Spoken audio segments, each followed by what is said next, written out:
당신이 몰랐던 이야기, 오늘은 공산주의에 대한 이야기입니다. 이번 편을 시작으로 작은 시리즈인 주의 시리즈를 한번 해보려고 합니다. 이름은 거창한데 별건 아니고 공산주의, 사회주의, 민주주의, 자본주의를 한번 쫙 정리하는 것이죠. 공산주의 하면 뭐가 떠오르시나요? 보통 북한과 중국, 과거 소련이 떠오르죠. 그리고 이 나라들의 폐쇄적인 정치 형태, 지도자의 감시 아래 억압받는 국민들의 모습도 떠오릅니다. 공산주의는 독재로 이어진다는 느낌도 있죠. 이런 느낌적인 추상적인 것들 말고 공산주의란 정확히 뭘까요? 단순히 민주주의 반대라고 생각하면 될까요? 공산주의란 사유재산제도의 부정과 공유재산제도의 실현으로 빈부의 차를 없애고 사회적 계급이 소멸하게 되는 사회를 추구하는 사상입니다. 좀 더 풀어서 설명하자면 공산주의란 사적 소유의 철폐와 토지 공장과 같은 생산수단을 공유하고 능력에 따라 일하고 필요에 따라서 나누어 갖고 모든 사람이 완전히 평등하게 되는 이상적인 세계 유토피아를 꿈꾸는 것이죠. 공산주의는 영어로 커뮤니즘이라 하는데, 커뮤니즘은 공유재산을 뜻하는 코뮤네라는 라틴어에서 따온 용어입니다. 따라서 공산주의, 커뮤니즘의 정확한 번역은 사실 공배주의 또는 공분주의죠. 아마 여러분도 느낌이 오실 겁니다. 이게 정치라기보다는 경제와 가깝게 느껴지죠. 따라서 공산주의는 민주주의의 반대가 아닙니다. 애초에 둘은 같은 카테고리에 묶여있지도 않습니다. 민주주의의 반대는 일부가 권력을 독점하는 독재 체제입니다. 공산주의의 반대는 개인의 능력에 따라 재산을 모으고 쓰는 자본주의이고요. 우리가 헷갈리는 이유는 공산주의를 채택한 나라들이 독재까지 하는 경우가 많아서이죠. 그런데 공산주의는 정말 나쁜 걸까요? 공산주의는 어쩌다 퇴락하고 부정적인 이미지를 갖게 되었을까요? 공산주의라는 용어는 비교적 최근에 사용된 용어입니다. 1840년대까지는 사용된 적이 없던 단어이죠. 하지만 공산주의의 개념은 고대 그리스의 철학자 플라톤이 국가 더 리퍼블릭을 썼던 기원전 4세기로 거슬러 올라갈 만큼 오래전부터 존재했습니다. 플라톤은 국가에서 지배 계급이 전체 공동체의 이익을 위해 헌신하는 이상적인 사회를 묘사했죠. 플라톤은 물건의 사적 소유가 이기심을 조장하여 소유자를 타락시킬 수 있다고 주장했습니다. 따라서 물질적 재화뿐만 아니라 배우자와 자녀의 공동 소유권마저 공유하는 대가족으로 살아야 한다고 말했죠. 규모는 작지만 현대의 공산주의와 비슷한 생각입니다. 공산주의와 비슷한 생각은 종교에서도 나옵니다. 최초의 그리스도인들은 사도행전 4장 32에서 37절에 설명되어 있는 것처럼 세속적 소유를 포기하는 방법으로 가장 단순한 방식의 공산주의를 실천했죠. 이는 기독교 수도의 형성의 바탕이 되었습니다. 영국의 정치가이자 기독교의 성인 토마스 모어는 이 수도원적 공산주의를 확장한 인물이죠. 토마스 모어는 1516년 자신의 저서에서 돈이 폐지되고 사람들이 식품과 집 물건들을 공동으로 공유하는 상상의 사회를 묘사했는데, 이 책이 바로 유토피아입니다. 현대의 공산주의는 기술 및 경제혁명, 즉 18세기 말과 19세기 초의 산업혁명의 영향을 받아 탄생했죠. 독일의 경제학자이자 철학자인 칼 마르크스와 프리드리히 엥겔스는 산업혁명 속에서 일반 노동자들의 빈곤함과 비참함을 보며 경악을 했습니다. 이 비참함을 자본주의 고유의 구조적인 문제라고 보았죠. 자본주의가 문제라고 생각했기에 해결법은 자본주의를 무언가로 대체하는 것이었습니다. 이게 공산주의였죠. 노동자들이 고통을 받는 이유는 상품을 생산하는 데 필요한 공장, 원자재, 기계를 소유한 상류층 때문이라고 생각했습니다. 노동자들이 고통에서 벗어나고 자본주의가 공산주의로 변화하려면 방법은 하나였죠. 노동자의 봉기였습니다. 마르크스와 엥겔스는 노동계급의 반란을 촉구하는 공산당 선언을 출판하죠. 정치와 역사에 관심이 없는 분들도 한 번쯤 들어보셨을 겁니다. 인간의 모든 역사는 계급 투쟁의 역사다. 만국의 노동자여 단결하라. 여기까지 들으셨다면 공산주의가 독재나 나쁜 사상은 아니라는 생각이 드실 겁니다. 실제로 나쁜 것은 아니죠. 하지만 공산주의가 실현하고자 하는 세상을 보면 결론적으로 유토피아와 같은 세상입니다. 현실에는 유토피아, 천국은 존재하지 않죠. 공산주의자들은 현실에 공산주의를 가져오고 싶어 했지만 현실에 목도한 공산주의는 인간의 본성과 한계에 부딪히며 그리고 냉전 시대를 겪으며 퇴보적이고 악마적인 것으로 인식되게 됩니다. 1848년 2월 21일에 첫 출판된 공산당 선언은 자본주의에 대한 비판과 공산주의 사회에 대한 간략한 개요는 물론 이전의 노동자 운동이 지녔던 이론적 실천적 한계를 극복하고 공산주의를 과학적인 것으로 바꾸는 내용을 담고 있었습니다. 1장에서는 자본주의와 부르주아의 등장이 지니는 혁명적 의미와 한계를 설명하다가 후반부에서는 노동자 계급의 역사적 등장 과정, 계급적 특징과 역사적 임무 등을 간략하게 설명하죠. 2장은 노동자가 공산주의자와 어떤 관계에 있는지, 공산주의자들의 요구, 지배계급의 공산주의 비판에 대한 반비판을 다루고 있습니다. 3장은 다른 사회주의 사람들을 비판하는 장이죠. 사회주의 편에서 자세하게 다룰 건데 사회주의에서 갈라져 나온 것 중에 하나가 공산주의입니다. 마지막 4장에서는 다른 진보적 민주주의적 세력들에 대해 공산주의자들이 어떤 태도를 취할 것인가를 주로 기술하고 있습니다.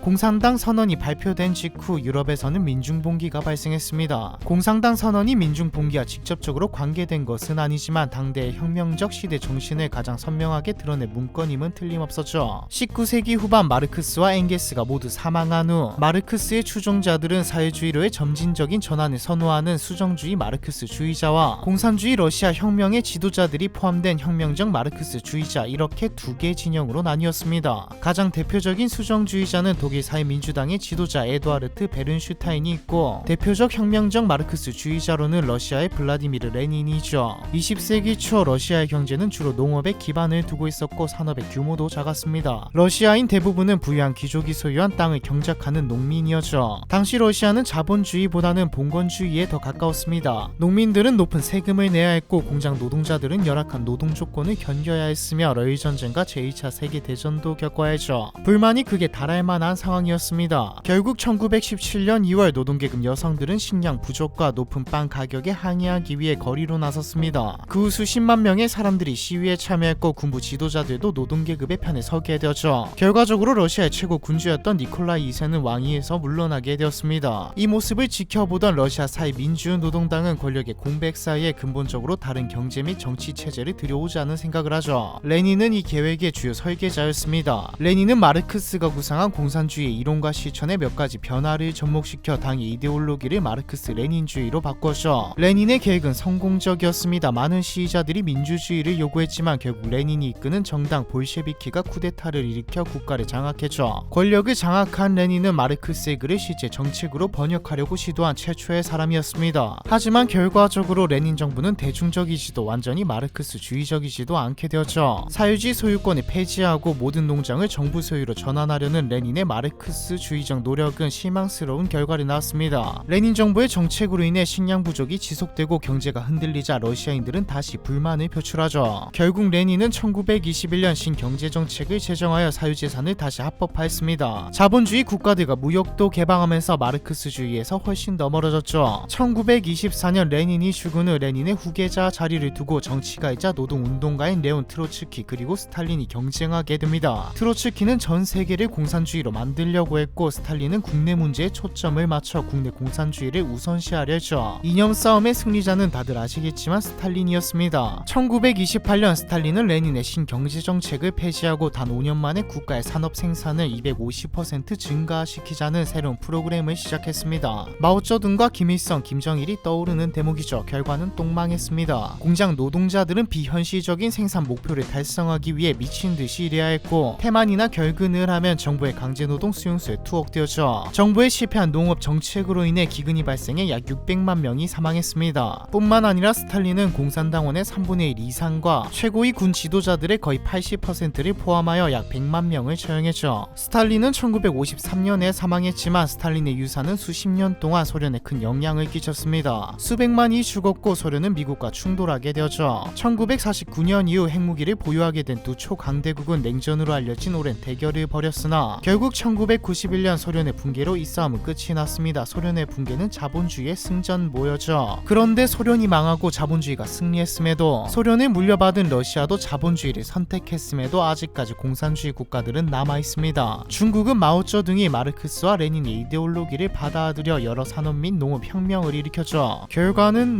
몇 천만의 아사자를 낳을 만큼 망했습니다. 하지만 이후 덩샤오핑이 중국의 사회주의 정치 체제를 기반으로 자본주의를 일부 반영한 사회주의 시장 경제 체제를 도입함으로써 경제가 급부상하게 되었죠. 한편 구소련식 공산주의의 최후보루인 북한은 세계에서 가장 고립되고 억압적인 정권을 유지하고 있습니다. 사실 북한의 체제는 마르크스 레닌의 공산주의와는 차이가 있죠. 마르크스 레닌주의에서는 정당을 비롯한 계급의 소멸을 시사하고 있으나 북한에서는 지배계급이 세습으로 유지되기 때문입니다. 북한의 역사를 깊게 들여다보면 여러 사상과 그 안에서 공산주의, 사회주의 사상이 어떻게 변화했는지 볼 수 있지만 현대 북한 북한은 한마디로 독재 왕정 국가입니다. 사회주의, 공산주의, 민주주의 뭐 이런 것이라기보다는 그냥 김씨가문주의죠. 지들 마음대로이니까요. 정리하자면 공산주의는 민주주의의 반대이거나 독재를 뜻하는 게 아니고 사상 자체는 매력적으로 보이기까지 합니다. 그러니 과거 사람들이 공산주의에 빠져들었던 것이죠. 하지만 사상을 제대로 실현한 지도자는 없었고 앞으로도 없을 겁니다. 뭐 기계가 인공지능이 지배하는 세상이 아니라면 말이죠. 이제 우리는 다 알죠. 공산주의는 실패했고 인간의 본성을 이기지는 못한다는 사실을 말입니다. 제가 옛날에 역사를 볼 때 가장 궁금했던 게 왜 그렇게 똑똑한 사람들이 당대 최고의 지식인들이 공산주의를 선택한 것일까였죠. 이들은 어쩌면 낙원은 못 되더라도 조금 더 행복한 세상을 원했던 것일지도 모릅니다. 공산주의가 실현된 그리고 제대로 돌아가는 사회는 말 그대로 낙원일 수도 있습니다. 하지만 또 돌아서서 생각해보면 만약 실현이 된다 해도 유토피아가 될까요? 사람들이 행복해야 할까요? 미국의 정치인이었던 윌 로저스는 이런 말을 했습니다. 공산주의는 금주법과 같다. 좋은 생각이지만 제대로 실행될 턱이 없다. 공산주의에 대한 이야기 이번 편은 여기까지입니다.